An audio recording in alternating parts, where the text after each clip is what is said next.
Bismillahirrahmanirrahim. Assalamualaikum warahmatullahi wabarakatuh.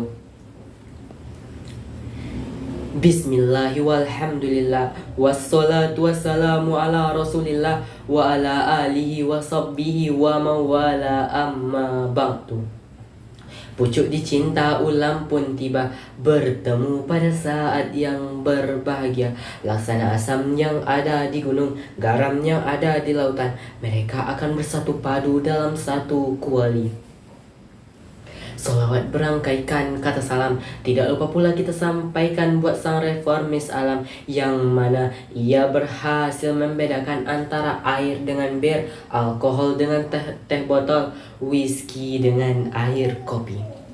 Beliau adalah baginda Nabi besar kita, Nabi Muhammad Sallallahu Alaihi Wasallam, dengan melafazkan Allahumma salli ala Muhammad wa ala ali Muhammad.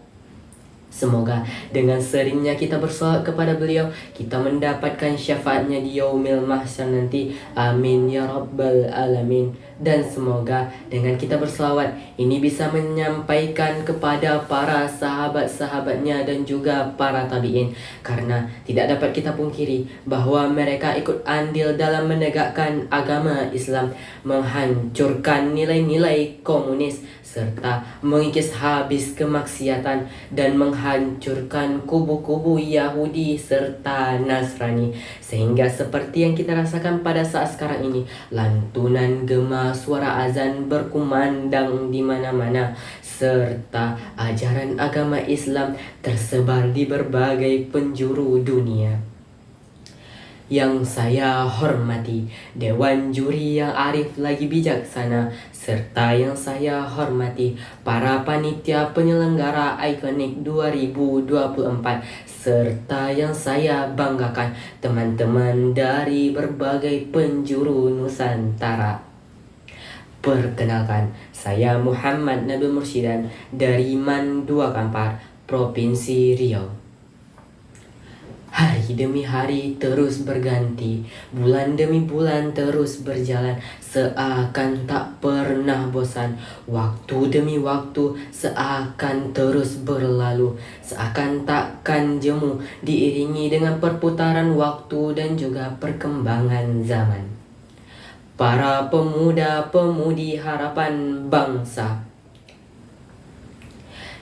apabila mendengar kata pemuda-pemudi harapan bangsa, banyak kita temui di berbagai artikel di media sosial menyatakan bahwa pemuda-pemudi Indonesia merupakan tolak ukur pembangunan bangsa dan juga agama. Tidak dapat kita pungkiri bahwa mereka merupakan pembangunan masa depan bangsa yang lebih cerah dan juga penciptaan kejayaan Islam di masa yang akan datang. Kita semua tahu bahwa masa depan bangsa dan juga agama bergantung kepada pemuda-pemudi yang ada sekarang. Lantas, sebuah semboyan teringat di dalam benak saya, yaitu pemuda-pemudi hari ini merupakan pemimpin hari esok. Lantas terbesit sebuah pertanyaan, bagaimana nasib masa depan bangsa dan juga agama kita 10 tahun kemudian? Jawabannya ada pada tangan pemuda-pemudi hari ini. Oleh sebab itu, perlunya pengoptimalisasian, pengaplikasian nilai eksistensi yang tinggi kepada harapan bangsa ini. Lantas, saya akan mencoba mempertengahi perihal Ashabul Kahfi yang terdapat pada zaman jahiliyah pada masa dahulu. Al-Kisah pada zaman transisi kenabian antara Nabi Isa dan juga Nabi Muhammad.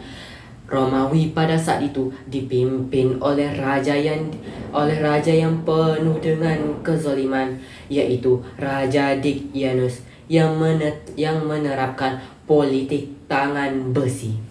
Siapa yang menentang akan terpenggal, siapa yang mentaati akan hidup aman dan damai. Pada saat itu ada sekelompok pemuda yang melakukan pemberontakan demi mengungkapkan kebenaran yang terjadi pada masa Raja Dicyanus ini. Namun naasnya mereka meninggal terbantai secara massal. Lalu 7 orang pemuda lari ketakutan bersembunyi di dalam sebuah goa. Sebagaimana Allah Subhanahu wa Ta'ala berfirman dalam Quran surat Al-Kahfi ayat 10 yang berbunyi, A'udzu billahi minasyaitonir rajim. Bismillahirrahmanirrahim. وإذ أوى الفتية إلى الكهف فقالوا ربنا آتنا من لدنك رحمة وهيئ لنا من أمرنا رشدا. Yang artinya, ingatlah tatkala para pemuda-pemuda itu lari ketakutan ke dalam sebuah goa, lalu mereka berdoa kepada Tuhannya, Ya Allah, tunjukilah kami jalan yang lurus serta permudahkan urusan kami. Quran surat Al-Kahfi ayat 10. Lalu Raja Dicyanus menyuruh kaki tangannya untuk mencari keberadaan dari Ashabul Kahfi ini. Namun akhirnya mereka menemukan keberadaan Ashabul Kahfi ini di dalam sebuah goa. Lalu dengan teganya mereka menutup lubang goa ini dengan sebuah batu besar yang pada saat itu menutup lubang goa sehingga tidak dapat udara sedikit pun masuk ke dalam goa tersebut. Alhasil, dengan izin Allah, mereka Ashabul Kahfi tidak meninggal dunia sama sekali, melainkan hanya tertidur selama kurang lebih 309 tahun lamanya. Dan alangkah baiknya mereka menemukan peradaban yang lebih baik dari peradaban sebelumnya. Hadirin para penonton dan dewan juri dimanapun kalian berada, seorang pemuda-pemudi tidak boleh bersikap apatis, duduk diam tenang, bergandeng tangan ketika melihat kezoliman yang melanda pada saat ini. Namun, para pemuda-pemudi harus bergandengan tangan, harus menyusut tuntas sampai ke akar-akarnya perihal kezoliman ini. Karena tidak dapat kita pungkiri bahwa pemuda-pemudi merupakan pelopor bangsa dan juga agama, bukan malah menjadi racun maupun parasit yang bersifat menghancurkan. Pada zaman penjajahan dahulu, pada saat itu para pemuda-pemudi Indonesia mati-matian dalam menegakkan bangsa Indonesia serta menegaskan ajaran agama Islam pada zaman dahulu. Tangis isak darah meleleh di pipi mereka, dan juga isak jerit tangisan terdengar di mana-mana.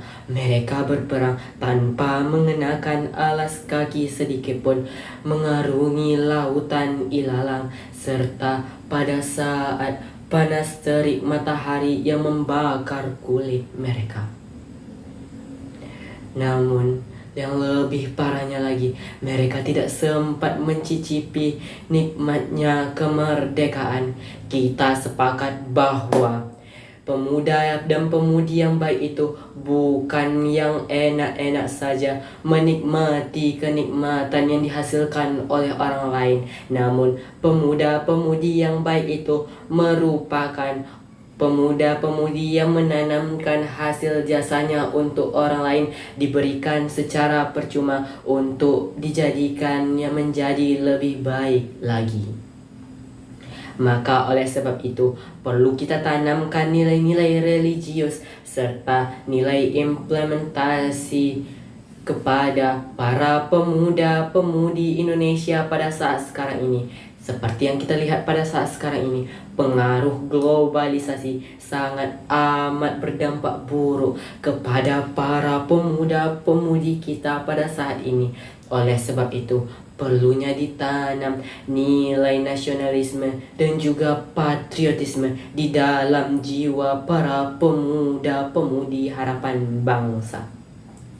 Dan juga perlunya ditanamkan nilai-nilai kaidah dan juga nilai-nilai ilmu agama di dalam diri mereka supaya mereka bisa menjadi pemimpin yang baik dari sebelumnya. Dan juga mereka bisa dihormati secara baik oleh rakyatnya, dan juga negara ini bisa maju dan bisa menjadi baldah thayyibah, subur, makmur, dan sejahtera. Demikianlah pidato singkat yang dapat saya sampaikan. Lebih dan kurangnya saya mohon maaf. Jikalau ada jarum yang patah, jangan disimpan di dalam peti. Kalau ada kata-kata saya yang salah, mohon jangan disimpan di dalam hati. Saya Muhammad Nabil Murshidan pamit undur diri dari hadapan para penonton semua. Lebih dan kurangnya saya mohon maaf. Wabillahi taufiq wal hidayah. Wassalamualaikum warahmatullahi wabarakatuh. Bang.